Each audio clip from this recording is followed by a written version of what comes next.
Hello friend, तो आप सब कैसे हैं? आई होप कि आप लोग बहुत ही बढ़िया होंगे और बहुत ही बढ़िया से स्टडी कर रहे होंगे। तो आज हम बात करने वाले क्लास 12th हिस्ट्री का तीसरा चैप्टर बंधुत्व, जाति तथा वर्ग से जितने भी रिलेटेड ऑब्जेक्टिव प्रश्न बनते हैं उन सभी में से छाटकर आप सभी के लिए टॉप 25 प्रश्न लाए। तो आप सभी 25 में से कितना का आंसर जानते हैं कॉमेंट सेक्शन में जरूर बताइएगा। तो चलिए बिना देर करते हुए क्वेश्चन को करते हैं शुरू। सर्वाधिक प्राचीन स्मृति ग्रंथ है, बताइए फ्रेंड्स। आपसे प्रश्न पूछा गया है सर्वाधिक प्राचीन स्मृति ग्रंथ है, तो आप सभी का राइट आंसर हो जाएगा मनुस्मृति ग्रंथ। कौन सा? मनुस्मृति। यानी आपका राइट आंसर जो हो जाएगा वी, क्या हो जाएगा? वी राइट हो जाएगा। तो चलिए देखते हैं अगला प्रश्न। तो अगला प्रश्न है उपनिषदों की संख्या कितनी है? बताइए। आपसे प्रश्न पूछा गया है उपनिषदों की संख्या कितनी है, तो आपका राइट आंसर जो है 108। कितना है उपनिषदों की संख्या? 108 है। यानी आपका राइट आंसर जो हो जाएगा वी राइट हो जाएगा। क्या हो जाएगा? वी राइट हो जाएगा। तो चलिए देखते हैं अगला प्रश्न। तो अगला प्रश्न है कुंती और निषादी लघु कथन की रचना किसने की?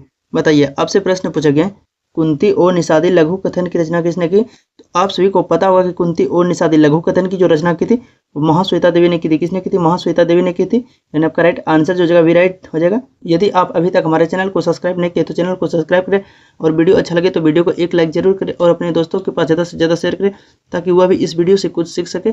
तो चलिए देखते हैं अगला प्रश्न। तो अगला प्रश्न है माता के नाम से पुत्रों की नामकरण की परंपरा किस राजवंश में प्रचलित थी? बताइए फ्रेंड्स। आपसे प्रश्न पूछा गया माता के नाम से पुत्रों की नामकरण की परंपरा किस राजवंश में प्रचलित थी? तो आप सभी को पता होना चाहिए कि माता के नाम से और पुत्रों के नामकरण की परंपरा किस राजवंश में प्रचलित थी। तो आपका राइट आंसर जो है सातवाहन वंश। किस सातवाहन वंश में? यानी आपका राइट आंसर जो हो जाएगा सी राइट हो जाएगा। क्या हो जाएगा? सी राइट हो जाएगा। तो चलिए देखते हैं अगला प्रश्न। तो अगला प्रश्न है द्रौपदी किसकी पत्नी थी? बताइए फ्रेंड्स। आपसे प्रश्न पूछा गया द्रौपदी किसकी पत्नी थी? बताइए आप सब। द्रौपदी किसकी पत्नी थी? तो आप सबका जवाब होगा कि पांडवों की पत्नी थी। किसकी थी? पांडवों की पत्नी थी। यानी आपका राइट आंसर जो हो जाएगा ए राइट हो जाएगा। क्या हो जाएगा? ए राइट हो जाएगा। तो चलिए देखते हैं अगला प्रश्न। तो अगला प्रश्न है द्विज के अंतर्गत किस वर्णों को रखा जाता है? बताइए फ्रेंड्स। आपसे प्रश्न पूछा गया द्विज के अंतर्गत किस वर्णों को रखा जाता है? तो आप सभी का राइट आंसर जो हो जाएगा, तो आप सभी का राइट आंसर होगा ब्राह्मण क्षत्रिय वैश्य। क्या हो जाएगा? ब्राह्मण क्षत्रिय वैश्य। यानी आपका राइट आंसर जो हो जाएगा ए राइट हो जाएगा। तो चलिए देखते हैं अगला प्रश्न। तो अगला प्रश्न है पुराणों की संख्या कितनी है? बताइए फ्रेंड्स। आपसे क्या प्रश्न पूछा गया है कि पुराणों की संख्या कितनी है? तो आप सब बताइए हमें कि पुराणों की संख्या कितनी है। तो आप सब बोलिएगा कि सर पुराणों की संख्या जो है 18 है। कितना पुराणों की संख्या है? 18। यानी आपका राइट आंसर जो हो जाएगा वी राइट हो जाएगा। क्या हो जाएगा? वी राइट हो जाएगा। तो चलिए देखते हैं अगला प्रश्न। तो अगला प्रश्न है अभिमन्यु किसका पुत्र था? बताइए फ्रेंड्स। आपसे प्रश्न पूछा गया अभिमन्यु किसका पुत्र था? आप सभी को पता होना चाहिए कि अभिमन्यु अर्जुन का पुत्र था। किसका पुत्र था? अर्जुन का पुत्र था। यदि आप सभी को इसका आंसर पता नहीं है तो आप सभी इसी क्लास में रिवीजन करते हुए चलेगा और अपने दोस्तों को ज़्यादा से ज़्यादा शेयर कीजिए। तो देखते हैं अगला प्रश्न। तो अगला प्रश्न है कर्ण की माँ कौन थी? बताइए फ्रेंड्स। आपसे प्रश्न पूछा गया कर्ण की माँ कौन थी? आप बोलेगा कि सर कर्ण की माँ जो थी वो कुंती नाम था। क्या नाम था? कुंती नाम था। यानी आपका राइट आंसर जो हो जाएगा ए राइट हो जाएगा। तो चलिए देखते हैं अगला प्रश्न। तो अगला प्रश्न है अर्जुन किसके शिष्य थे? बताइए फ्रेंड्स। आपसे प्रश्न पूछा गया अर्जुन किसके शिष्य थे? तो आप सब बोलेगा कि अर्जुन जो है द्रोणाचार्य के शिष्य थे। किसके शिष्य थे? द्रोणाचार्य। देखिए फ्रेंड्स यहाँ से एक और प्रश्न बनते हैं, और वह कौन सा प्रश्न बनता है? आपको पूछा जाएगा कि द्रोणाचार्य के शिष्य कौन थे। आपको पूछा जाए कि द्रोणाचार्य के शिष्य कौन थे, तो अब बताइएगा कि द्रोणाचार्य के जो शिष्य थे उनका नाम अर्जुन था। क्या नाम था? अर्जुन था नाम। तो चलिए देखते हैं अगला प्रश्न। तो अगला प्रश्न है मनुस्मृति के रचयिता कौन थे? बताइए। आपसे प्रश्न पूछा गया है कि मनुस्मृति के रचयिता कौन थे? तो आपका राइट आंसर जो है मनु। क्या हो जाएगा? मनु हो जाएगा। यानी आपका राइट आंसर जो हो जाएगा वी राइट हो जाएगा। क्या हो जाएगा? वी राइट हो जाएगा। यदि आप अभी तक हमारे चैनल को सब्सक्राइब नहीं किए तो चैनल को सब्सक्राइब करें, और वीडियो अच्छा लगे तो वीडियो को एक लाइक जरूर करें और अपने दोस्तों के पास ज़्यादा से ज़्यादा शेयर करें। तो चलिए देखते हैं अगला प्रश्न। तो अगला प्रश्न है किस वंश के राजा बहुपत्नी प्रथा को मानने वाले थे? बताइए फ्रेंड्स। आपसे प्रश्न पूछा गया किस वंश के राजा बहुपत्नी प्रथा को मानने वाले थे? तो आप सभी को पता होना चाहिए कि सातवाहन वंश के जो राजा थे वह बहुपत्नी प्रथा को मानने वाले थे। कौन थे? सातवाहन वंश। यानी आपका राइट आंसर जो हो जाएगा वी राइट हो जाएगा। क्या हो जाएगा? वी राइट हो जाएगा। तो चलिए देखते हैं अगला प्रश्न। तो अगला प्रश्न है आश्रम व्यवस्था में कितने प्रकार के आश्रमों का उल्लेख है? बताइए। आपसे प्रश्न पूछा गया कि आश्रम व्यवस्था में कितने प्रकार के आश्रमों का उल्लेख है? तो आप सभी का राइट आंसर होगा 4। कितने प्रकार के आश्रमों का उल्लेख है?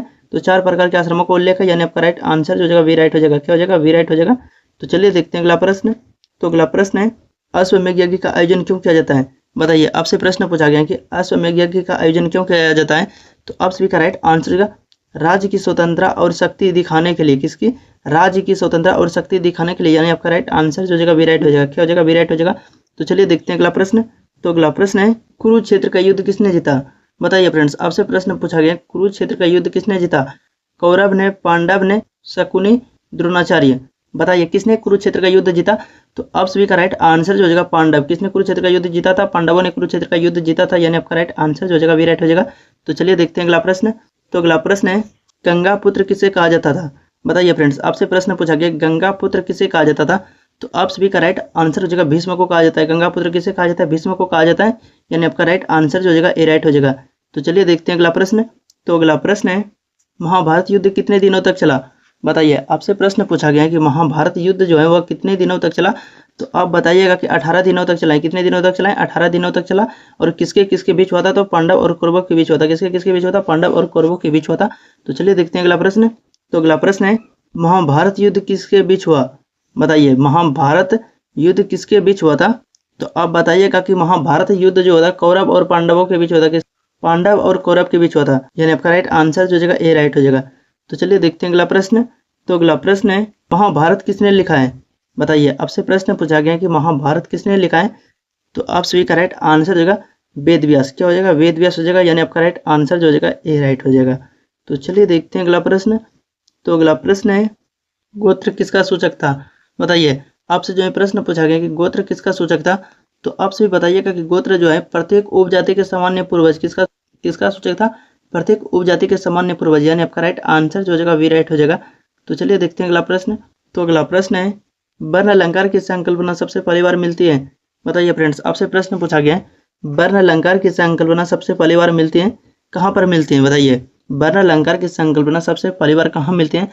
तो आपका राइट आंसर हो जाएगा स्मृतियों में। कहाँ पर मिलता है? स्मृतियों में मिलता है, यानी आपका राइट आंसर जो हो जाएगा वी हो जाएगा। क्या हो जाएगा? We write. तो चलिए देखते हैं अगला प्रश्न। तो अगला प्रश्न है द्रोण और अदिति तीरंदाज किसको बनाना चाहते थे? बताइए फ्रेंड्स, आपसे प्रश्न पूछा गया है द्रोण और अदिति तीरंदाज किसको बनाना चाहते थे?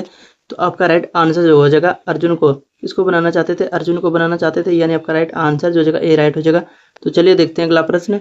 तो अगला प्रश्न है मनुस्मृति में कितने प्रकार के विवाहों का उल्लेख किया गया है? बताइए फ्रेंड्स, आपसे प्रश्न पूछा गया है मनुस्मृति में कितने प्रकार के विवाहों का उल्लेख किया गया है? तो आपका राइट आंसर 8। कितने प्रकार के विवाहों का उल्लेख किया गया था? 8 प्रकार के, यानी आपका राइट आंसर जो हो जाएगा डी राइट हो जाएगा। तो चलिए देखते हैं अगला प्रश्न। तो अगला प्रश्न है घटोत्कच किसका पुत्र था? बताइए फ्रेंड्स, आपसे प्रश्न पूछा गया घटोत्कच किसका पुत्र था? तो आपका राइट आंसर हो जाएगा भीम का पुत्र था। किसका पुत्र था? घटोत्कच भीम का पुत्र था, यानी आपका राइट आंसर जो हो जाएगा ए राइट हो जाएगा। तो देखते हैं अगला प्रश्न। तो अगला प्रश्न है भीम ने हिडिंबा के साथ कौन सा विवाह संपन्न किया? बताइए, आपसे प्रश्न पूछा गया है भीम ने हिडिंबा के साथ कौन सा विवाह संपन्न किया? तो आप सभी को पता होना चाहिए कि भीम ने हिडिंबा के साथ जो विवाह किया था उसका नाम है गंधर्व विवाह। कौन सा विवाह किया था? गंधर्व विवाह किया था, यानी आपका राइट आंसर जो हो जाएगा वी राइट हो जाएगा। क्या हो जाएगा? We right.